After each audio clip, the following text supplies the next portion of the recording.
खुशी और दुख एक सिक्के के दो पहलू हैं। इनका आना जाना निरंतर लगा रहता है। सुनहरे दिनों में भी कोई ये नहीं कह सकता कि वह हर तरह से खुश है। तथापि हमें दुखों में भी ये नहीं सोचना चाहिए कि हम संपूर्णतः बर्बाद हो गए हैं या इसके बाद ज़िंदगी स्थिर हो गई है। यह हमारी सोच ही है जो हमें खुश या दुखी बनाती है।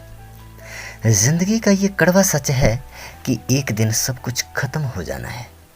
इसका ये अर्थ तो नहीं कि हम निराशावाद में जीना शुरू कर दें। हमें आशावादी सोच के साथ जीवन यापन करना चाहिए। वास्तव में जीवन उसी का ही है जो दुख में भी सुख ढूंढ लेता है और हर स्थिति में धैर्यवान होकर चेहरे पर खुशी के भाव बरकरार रखता है।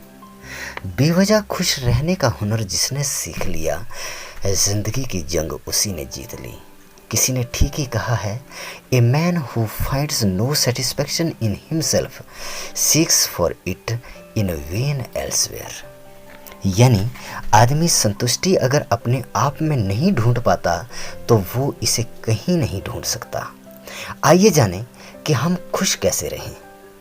हम अक्सर दुखी इसीलिए रहते हैं क्योंकि जो भी हमारे पास उपलब्ध होता है हम उसमें संतुष्ट नहीं होते और ज़्यादा या अच्छे के चक्कर में उन उपलब्ध संसाधनों का आनंद नहीं उठा पाते।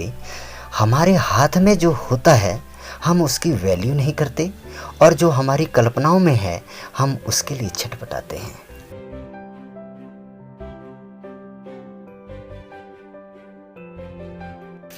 जिंदगी में खुश रहने के लिए 3 फार्मूले गांठ बांध लो। सबसे पहला फार्मूला है, हमारे पास जितना उपलब्ध है हम उसमें ही संतुष्टि पा लें। दूसरी बात, हम रिलेशन मैनेजमेंट को अच्छी तरह से नहीं समझते। अक्सर ऐसा देखा गया है कि हम अपने ईगो के चलते रिश्तों में तनातनी पैदा कर देते हैं, जबकि रिश्तों के लिए हमें स्वतः ही झुक जाना चाहिए। सामने वाला आदमी आपसे बातचीत के लिए तैयार हो ना हो, कोई बात नहीं, आप ही पहल कर लीजिए। रिश्तों में जितनी मिठास होगी हमारा इन्वायरमेंट उतना ही सहज और सरल होगा। ज़िंदगी में खुशियाँ आ जाएंगी।